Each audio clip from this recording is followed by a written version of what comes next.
Shri Guru Bhyo Namaha. Well, I'm very happy to be here. I am thankful to Srijan Foundation that they have given me this opportunity. Of course, I'm thankful to Vidya Rao. Now, the subject today is this particular book, right? Against the Dharma. You are all familiar with the subject because it has been widely circulated. The first question that arises is why am I speaking and why am I making you listen to on this book? Can't we just forget it?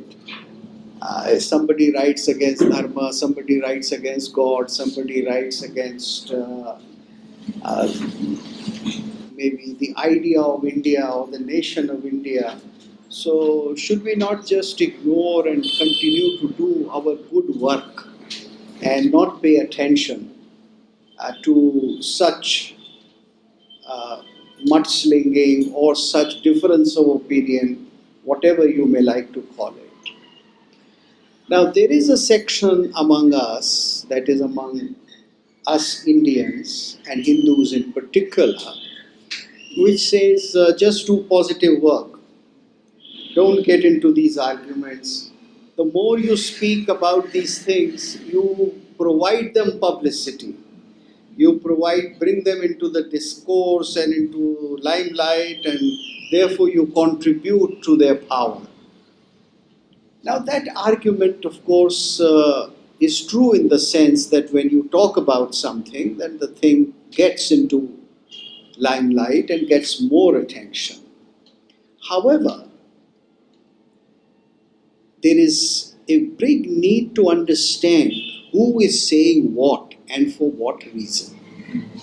Secondly, when we say that we want to do positive things, then anything positive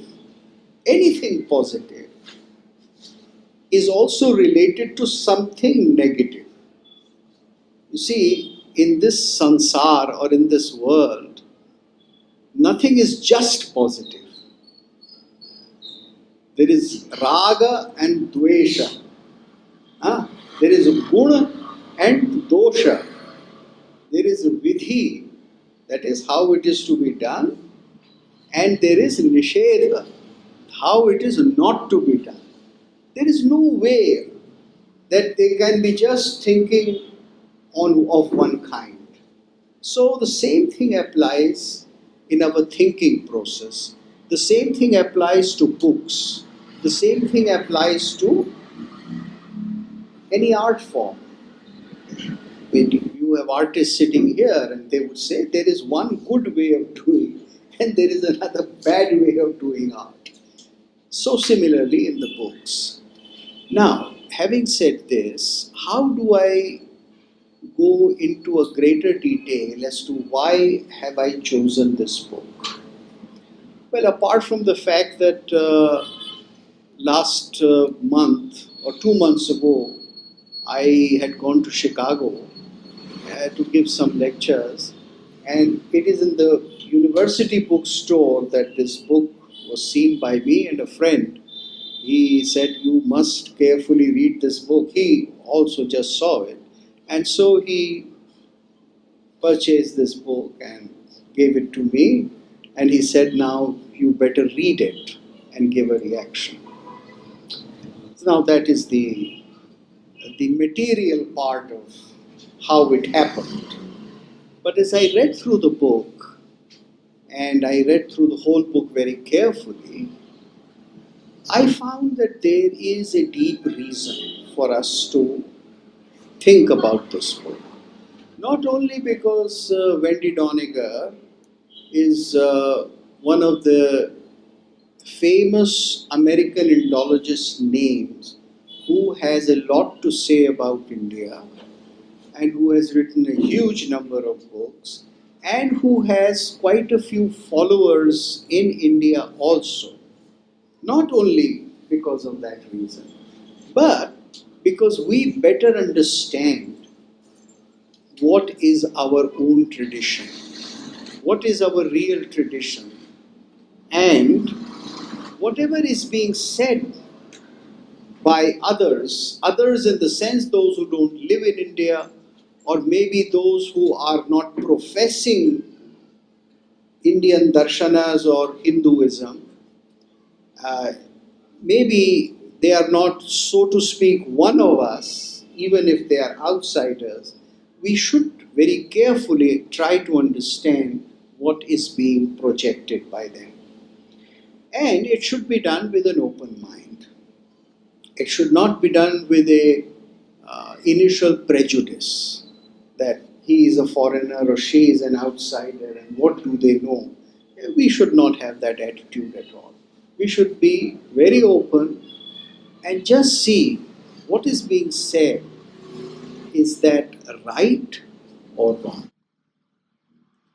That should be the only criteria. So, when I am going to offer a critique of this book, my only concern is that is the thesis of Wendy Doniger right or wrong? And what is her thesis? Why has she written this book? This is the most important thing. Now, I'll just summarize something about the book. That is, what does she have to submit? What does she have to say? You see, when you look at the backside of this book, you find that on this blurb, there are a few comments by some very well known people. Uh, there is somebody called Donald R. Davis, who is a well known Indologist, and he says, Wendy Doniger does it again. A book I hate to love because it challenges my own work and demands that we all reconsider the resistance to self righteous moralizing offered by the ancient Indian treatises on sex and politics.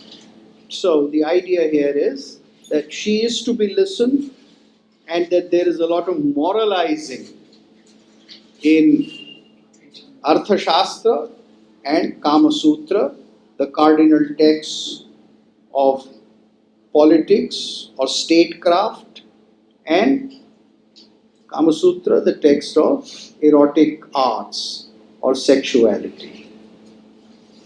Then another by a very great man called Patrick Olivelle, who is a very famous scholar of Dharma Shastras, a groundbreaking book. Wendy Doniger subverts accepted notions of dharma using the prism of Arthashastra and Kamashastra. This is not simply original within quotations. Nothing like this has ever been done before. So, this scholar says that this is a miraculously fresh insight. Now, this is, of course, the prashasti, the good things said about the book. So, we begin with the good things about the book, as said by the people from that part of the world, scholars from that part of the world. And I'm sure that because this has just come out, within a couple of months, from this part of the world also, there will be a chorus which would say very similar things. I even have names in mind who would say it, but I don't want to bring in those names. Now, what does the book propose? Very briefly, it says that Arthashastra and Kamashastra are against the Dharmashastras. Now, Dharmashastras, are written to talk about what should be the ideal conduct, the dharmic conduct of a person. She proposes that Arthashastra and Kamashastra may offer lip service or pretentious praise or acceptance of the idea of dharma, but in reality, they subvert it. They don't believe it. This is her thesis. Now, I'm going to read out what she has to say in her own words, right? That is something which is also done very often. Let me say a few things which would make the subject a little simpler for you, because that will give you the framework. The framework is this: that in India, for a very long time, we have believed that there are four aims of life: dharma, artha, kama, and moksha. Now, this enumeration was in the beginning only for three: dharma, artha, and kama. Moksha was a little later added as an extension of dharma or as a culmination of the three. It was called Chaturvarga, right? To make the number four important, like the four Varanas, the four Ashramas, and therefore the four Vargas or Purusharthas, the aims of life. But earlier it was three Varga: Dharma, Artha, and Kama. So she is talking about that period or that set of texts.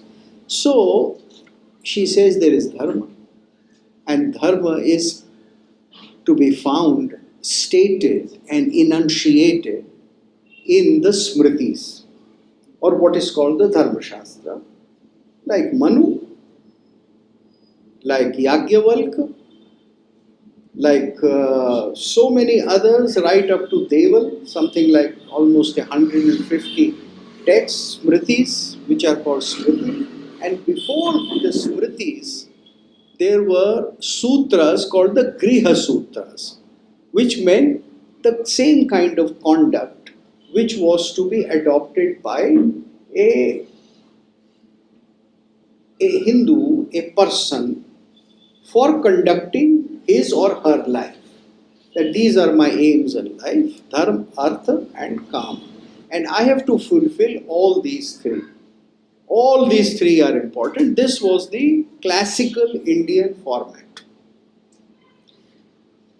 And it was said that dharma is supreme, dharmo rakshati rakshitaha. If we follow dharma, then dharma provides us protection. If we protect it, it provides us protection. Then there is artha, and artha just doesn't mean money only. It means collecting all the material wealth. Because if you have to live in life, you need material wealth. And what do you need material wealth? In order to be happy. So in order to be happy, you eat good food, you have an erotic life, you live nicely, you make cities which are beautiful, you plant gardens, and all this is called kama. So dharma, artha, and kama, these are the three aims of life, or human activity is divided into them, and there should be a balance between the three. Right? There should be a balance. Kama Shastra, Vatsyayan says very clearly that when we are pursuing one, we should not neglect or harm the other two. In practical terms, you should collect wealth, you should work hard, you should fulfill your desires, and you should also be dharmic. You should give charity, you should do swadhyaya, etc., etc. And you should not overdo one to the extent that you neglect that I am doing my meditation today, but it is time for me to go to the court in order to defend my wealth, and I don't go. And hence I lose the case and my wealth is taken away by the opponent. So this is what he means, a practical example. There should be a balance between all these three. I should not pursue one to the exclusion of others. This is what Kama Shastra says. of all things. Wendy Doniger does mention that, but she doesn't pay attention to it. Or the way she pays attention to it is to say that this is only lip service. Vatsyayan doesn't really mean it, he only says it. You see? Now, this is the refrain of the whole book, that nobody, none of the two, Chanakya and Vatsyayan, really respect dharma. They want to say things in praise of dharma because otherwise people would not let them live or even accept them or even read their books. So they pay lip service, they just do it as a matter of pretension. Like what she means is that just as present day political parties make promises and never mean to fulfill it, similarly they praise dharma but they don't have any faith in dharma. But they have faith in something else. This is her offering. So, the question is this correct or not? Let me amplify a little more in her own words. What is the whole thing? My argument is that these two texts, that is Chanakya's Arthashastra, right, and Vatsyayan, ideologically closely related, that is, they are very close to each other, advocate blatant transgressions against dharma. Though both texts developed mechanisms to allow them to pay superficial lip service to dharma, they are evidence of a steady stream of subversive ideas that were maintained by certain Brahmins in the face of disapproval of other Brahmins.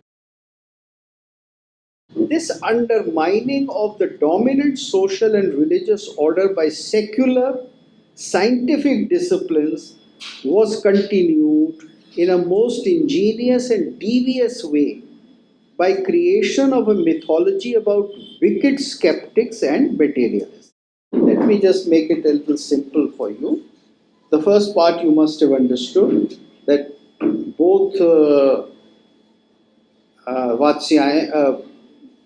Chanakya and Vatsyayan don't really have any faith in dharma.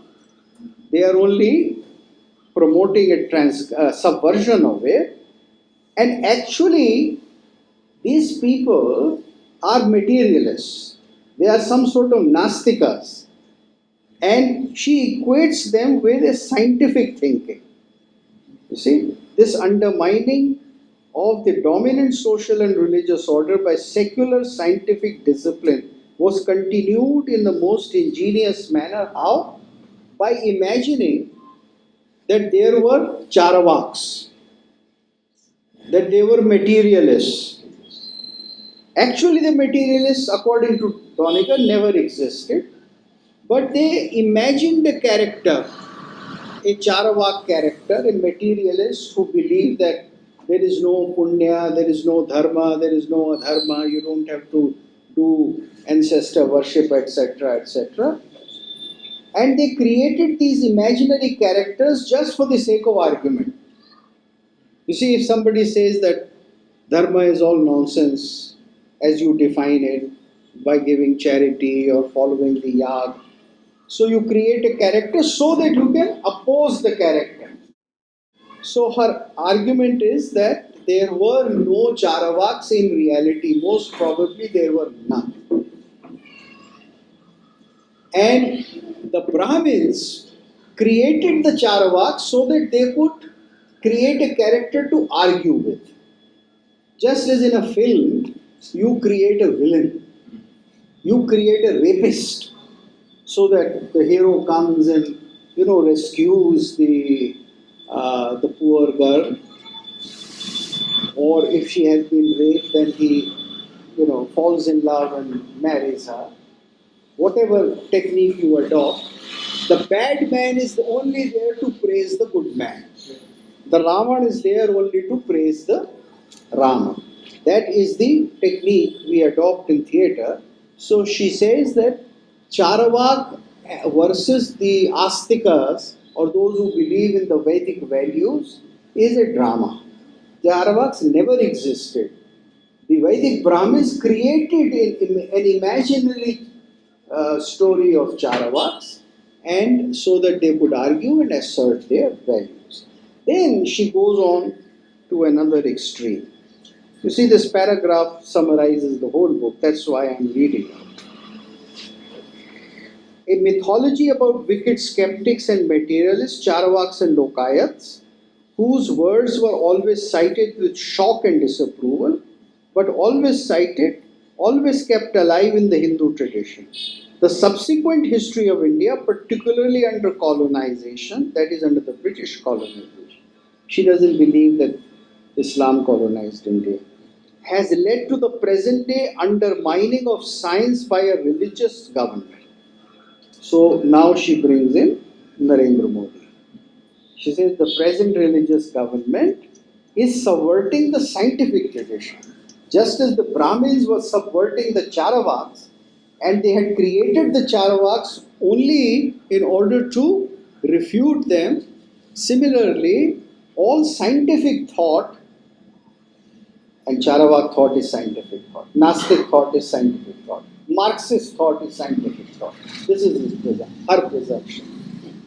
Similarly, Narendra Modi is now the present government. I am not making up any accusation, I am just reading out. By a religious government. I mean, most of us are surprised to hear that Narendra Modi has a religious government. Most Hindus are complaining that he has done nothing for religious people. I'm looking for one. Most Hindus, including me, they are complaining that he has done nothing for Hindus. Now, whether this is right or wrong, good or bad, that's nothing for us to talk about. But it's a fact. However, Wendy Doniger is convinced that Narendra Modi is a religious government and is a religious threat, and he is subverting scientific thinking in India, just as Brahmins were earlier subverting the Charavaks who were scientific. Right? So, we can better understand the subversion of science by religion under the present Indian theocracy. Yeah. So RSS, Narendra Modi, BJP is a theocracy. While most of their voters are complaining that they have done nothing for Hinduism. By going back to trace the history of subversion of religion by science, first in the two classical texts of politics and erotics, and then the subsequent history of dissension against dharma in India. So, dissension against dharma is a scientific tradition. To oppose dharma is scientific. You can see the whole ideological background of this book. And what is this book on? Now, having given you the thesis, or what may be called the Purva Paksha of Wendy Doniger, let me go deeper into her statements. Before we examine whether she is talking right or wrong, let us say, what is she aiming at? Now, I have described that the two texts, Arthashastra and Kamshastra, they are about two major Purusharthas. How does she prove, how does she go about saying that these two Shastras are subverting? What evidence does she give from Arthashastra and from Kama Sutra to substantiate, to say that they are really subverting dharma? The evidence she gives is of the tricks that Chanakya prescribes for the king to conquer another king. You see, in any administration, there are certain secret things which are done, right? Let us say, like a surgical strike. All right. Let's continue something from the religious government of Narendra Modi. So, surgical strike was subversion of dharma by Narendra Modi, isn't it? I mean, she's not saying it, but I am applying her logic. Because surgical strike was secretly done, actually, according to dharma, we should have made a declaration.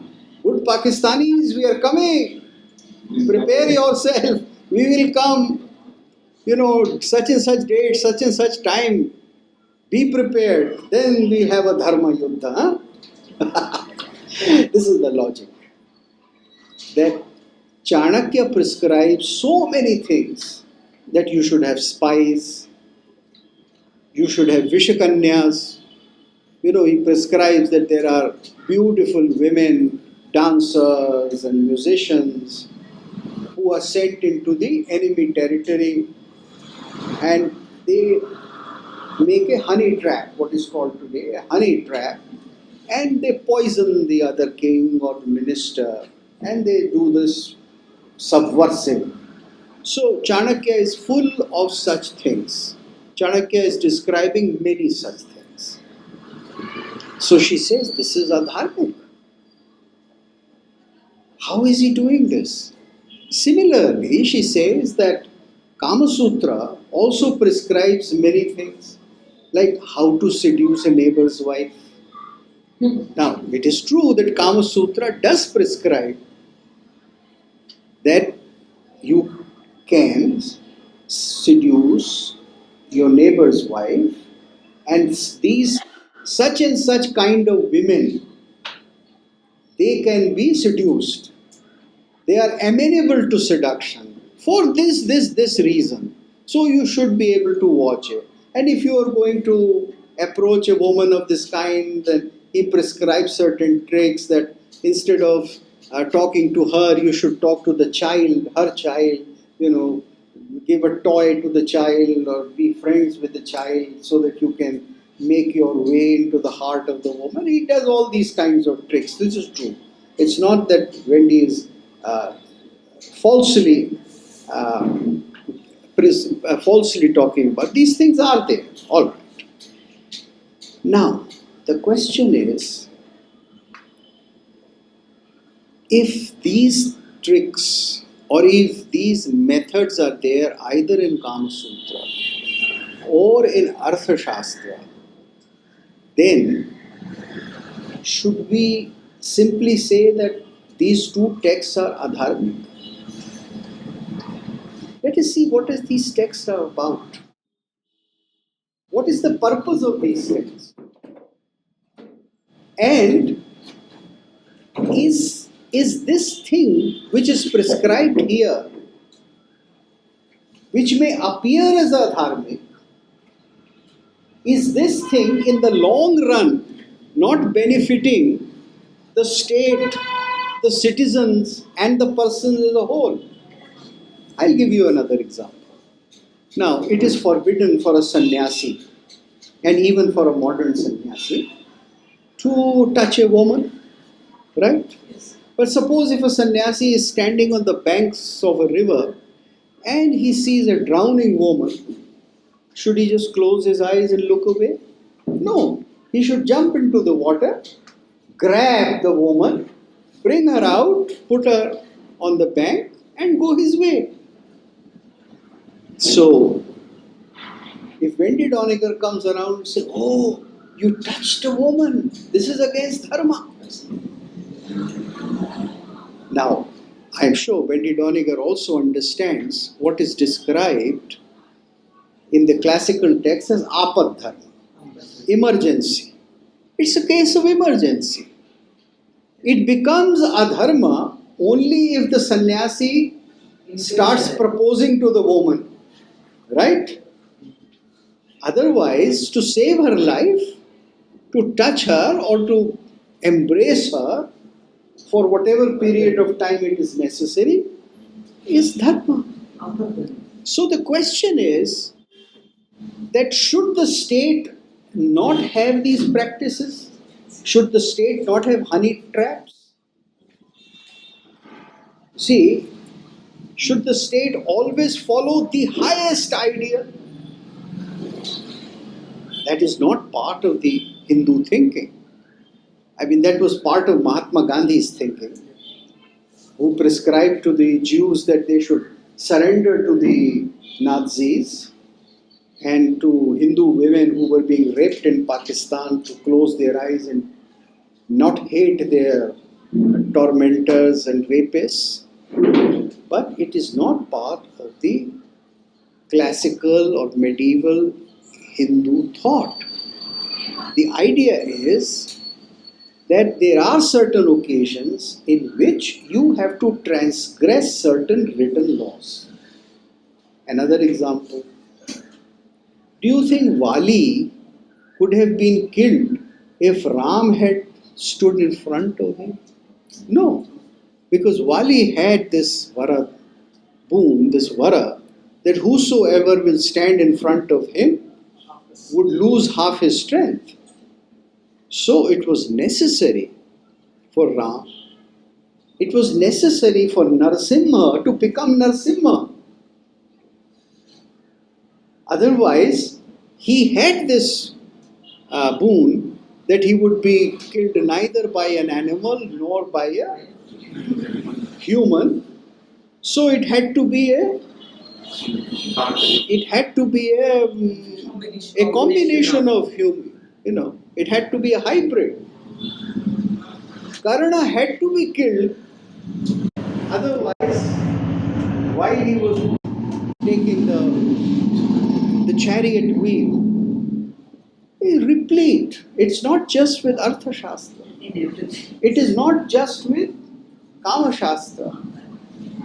It is not just with these two texts that these so-called not just apad dharmas but way outs prescribe. This is part of the very simple tradition in India that there are situations in which you have to commit violence.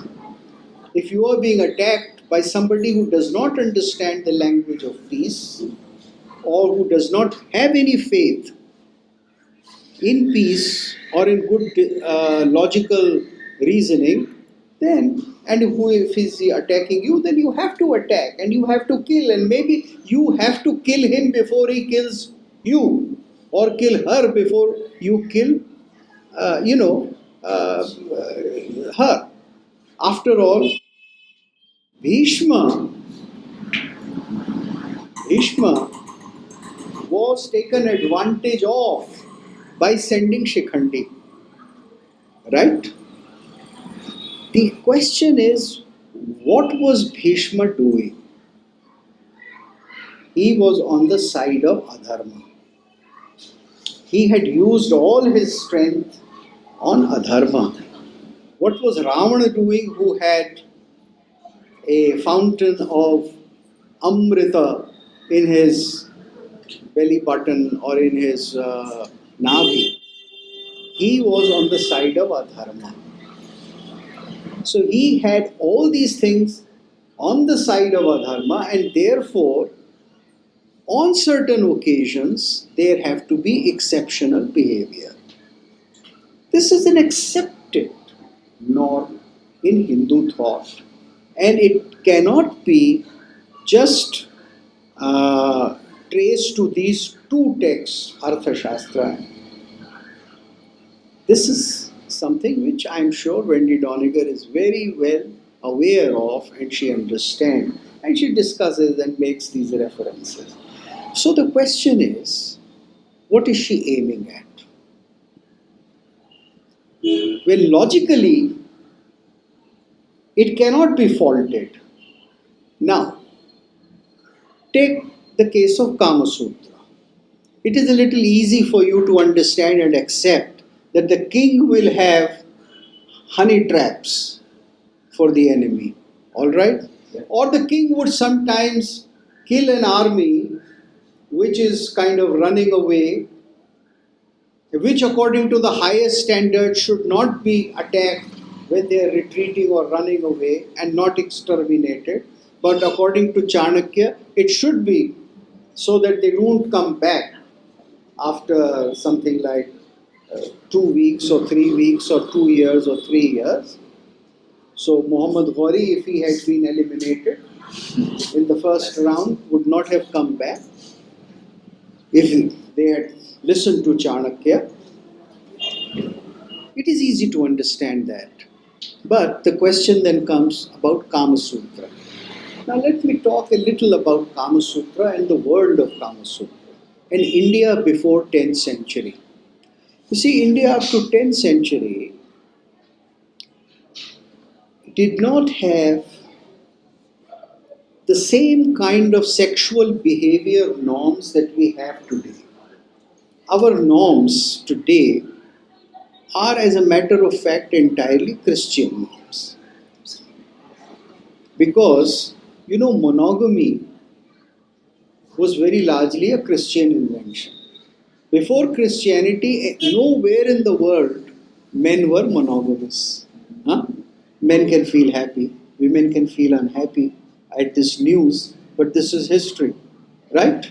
Monogamy was introduced into this world by Christianity. There were exceptions like Dasharatha's son Rama, but by and large, there was no monogamy. Then, sexual life was not limited to the husband and wife, the grihastha. The male, he could go to the house of the courtesan. And to go to the house of the courtesan, to spend time, to spend money, if you could afford it, was not considered bad, but it was considered as something very nice, something very good. And it was part of the social system. There were huge courtesan houses, and courtesan houses in which, in the better type, arts and crafts and poetry and dance and music were greatly patronized, and these were places where young men were sent to learn good behavior, to appreciate what is sexuality, to understand what is Shringara. All this was part of the system. And Kama Sutra belongs to that. You see, the only thing that Wendy Doniger sees in either the Arthashastra or the Kama Sutra are the tricks. It is the abnormal contradiction of dharma. The Kama Sutra is not just about that. The Kama Sutra is also about how you should behave with your wife, how you should treat your official Kulavadhu. It is also about how you should go to a prostitute's house, what are the norms of it, what is the norm of behavior at that time. It is also about city festivals. It is about cultivating the 64 arts. It is about many other kinds of behaviors. It is about accepting homosexuals. It is about many kinds of sexuality on many things. It's not just about seducing the neighbor's wife. But she just takes these things where something abnormal or something tricks or something which is sanctioned to be given. Now, Kama Sutra is about human beings as they are. See, the Hindu system, the Indian philosophic system, does not demand of you to live only by the highest ideal. Because to live by the highest ideal all the time is neither possible nor natural. So, of all people coming from America, Wendy Doniger should understand that the American president is allowed, what was that lady? Monica, Whereas in practice, he is denounced for that. So there is, double morality as part of the Puritan system in America. India did not have this Puritan system. It was said, yes, these are kings, they have come to earn a lot of wealth. Every king was not supposed to be, was not expected to be Rama. Of course, Rama is the ideal. If you can be Rama, nothing like it, because then your Rajya would become Rama Rajya. So Dharma prescribes, Dharma suggests that be like Ram, so that your kingdom becomes Rama Rajya. And therefore, Manu prescribes that, and something which present day politicians would really benefit from, he prescribes that the first thing the king should do in the morning is to go to the learned people, call them, discuss things with them, and employ them in certain services of the state. Now, this is the idea.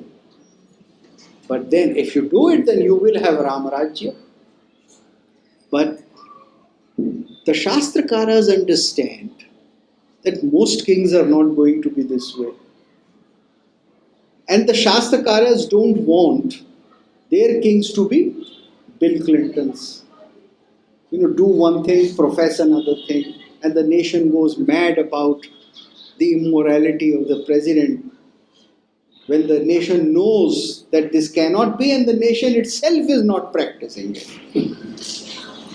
So, the Kama Shastra is about sex for the ordinary man, not for the Tyagi, not for somebody who has outgrown sexuality and Shringar.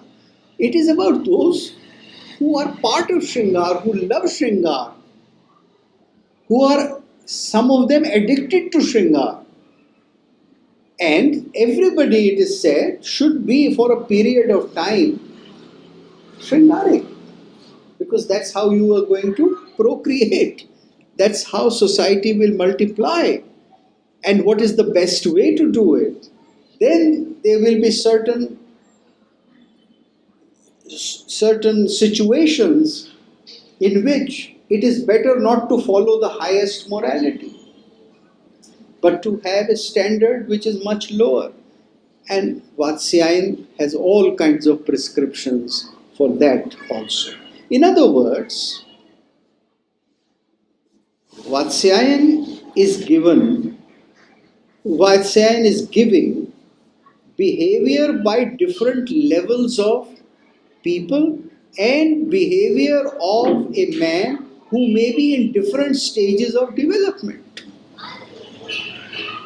It is not giving commandments. Thou shalt not commit adultery, period.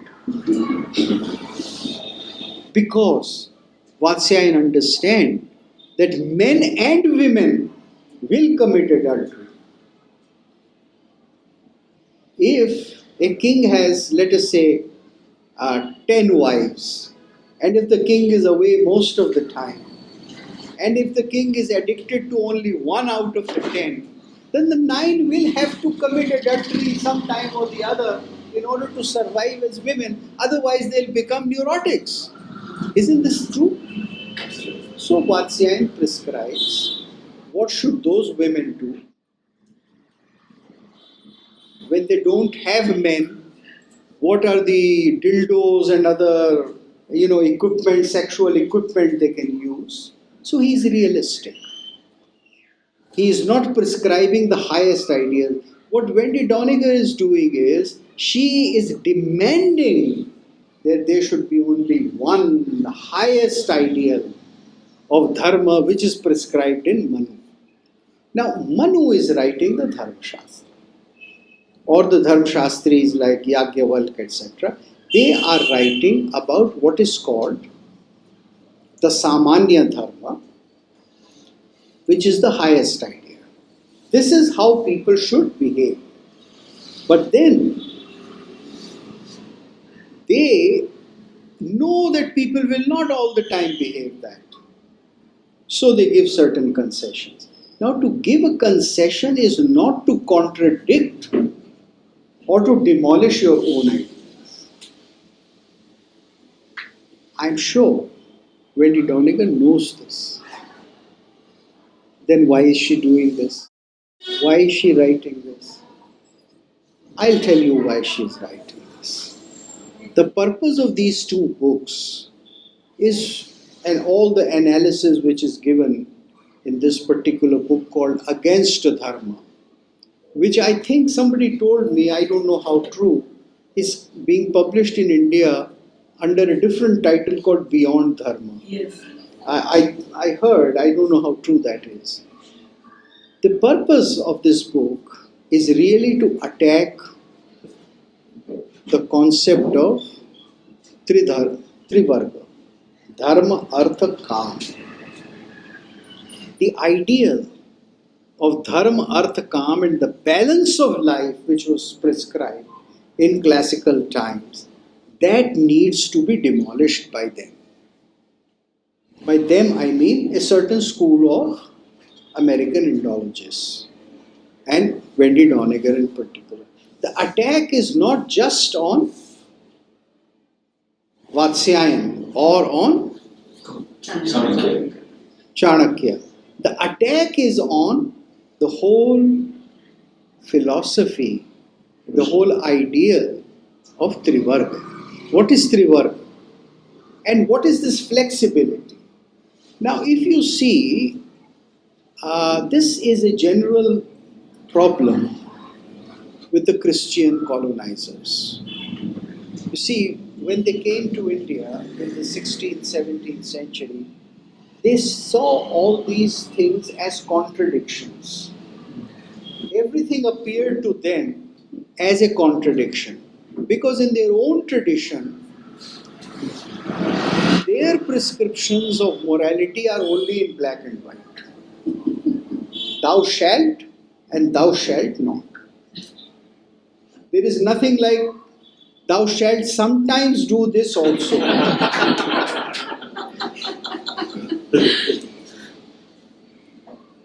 Now, what is considered by us as a real surviving technique and enjoying technique of life is considered by them as lack of morality. For them, that concession is against dharma, whereas for India it is not against dharma. Now, this also does not mean that you will not follow the ideal or look upon the ideal, that you will all the time find excuses in order to be adharmic. Because dharma is stated very clearly. But for Wendy Doniger, that statement of dharma, even by Chanakya and by Vatsyayan, is therefore called hypocritical. That they are paying only lip service. And they are actually Charvaks. Now the whole thing, the whole thesis that Chanakya and Vatsyayan belong to a Nastic Charvak tradition is a fabrication of her mind. Nobody in the earlier texts has ever given such indication. Secondly, she creates another fantasy that Charvaks were never real. Now, I don't understand how that can happen. It is true that we do not have a living tradition of Charvakas.